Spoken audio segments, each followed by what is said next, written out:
La recommandation phare, qui est vraiment l'objectif même de cette rencontre annuelle, c'est la validation du plan quinquennal 2021-2025 de la lutte contre la prolifération des armes légères et des petits calibres dans l'espace CEDEAO.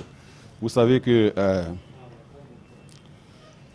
la problématique des armes légères et des petits calibres dans l'espace CEDEAO est issue, après plusieurs négociations, par la signature d'une convention qu'on appelle la convention de la CEDEAO sur les armes légères et autres matériels connexes.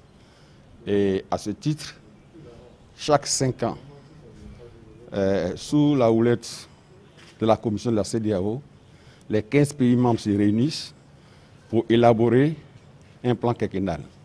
Donc depuis 2010, il y a eu le premier plan quinquennal après la ratification et il y a eu un processus d'évaluation depuis 2010 jusqu'à ce jour.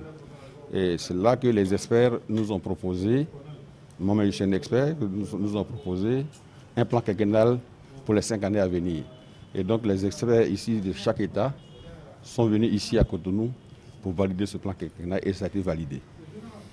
Quel sera l'apport des partenaires à vos côtés? Mais justement, pardon. Justement, les partenaires sont là, ils sont avec nous et ça s'inscrit dans ce qu'on appelle, on a un projet avec le Fonds européen de développement. C'est un fonds fiduciaire qu'on appelle le 11e FED. C'est dans le cadre de sa mise en œuvre qu'on a validé ce plan quinquennal. Et les partenaires sont présents. Ça va nous permettre de mobiliser les ressources parce qu'il est évident qu'il est bien de faire un plan, mais encore il faut trouver des ressources pour essayer de le mettre en œuvre. Les partenaires sont présents. Quand ça sera validé au niveau de la commission, nous on a déjà validé ici, ça va aller chez le président de la commission. En ce moment-là, les partenaires vont venir nous soutenir. Ils sont déjà là, ils se sont engagés, ils étaient déjà engagés, ils avaient déjà commencé, on a fait le 10e FED, maintenant c'est le 11e FED sur lequel nous allons travailler. Les partenaires sont là, ils sont avec nous et ça s'inscrit dans ce qu'on appelle, on a un projet avec le Fonds européen de développement. C'est un fonds fiduciaire qu'on appelle le 11e FED. C'est dans le cadre de sa mise en œuvre qu'on a validé ce plan quinquennal. Et les partenaires sont présents. Ça va nous permettre de mobiliser les ressources parce qu'il est évident qu'il est bien de faire un plan, mais encore il faut trouver des ressources pour essayer de le mettre en œuvre. Les partenaires sont présents. Quand ça sera validé au niveau de la commission, nous on a déjà validé ici, ça va aller chez le président de la commission.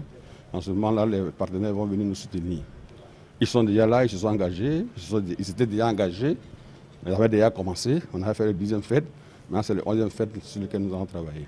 Vous savez, la quasi-totalité des pays du monde ont été frappés de plein fouet par la pandémie de la Covid-19 et nous sommes obligés d'adopter de nouvelles postures pour faire face à cette pandémie. Et nous ajustons nos activités par rapport à la pandémie, évidemment. Nous intégrons la dimension de la pandémie dans nos différentes activités, notamment dans les activités de sensibilisation à l'endroit des populations sur les dangers liés à la détention illicite et au commerce illégal des armes.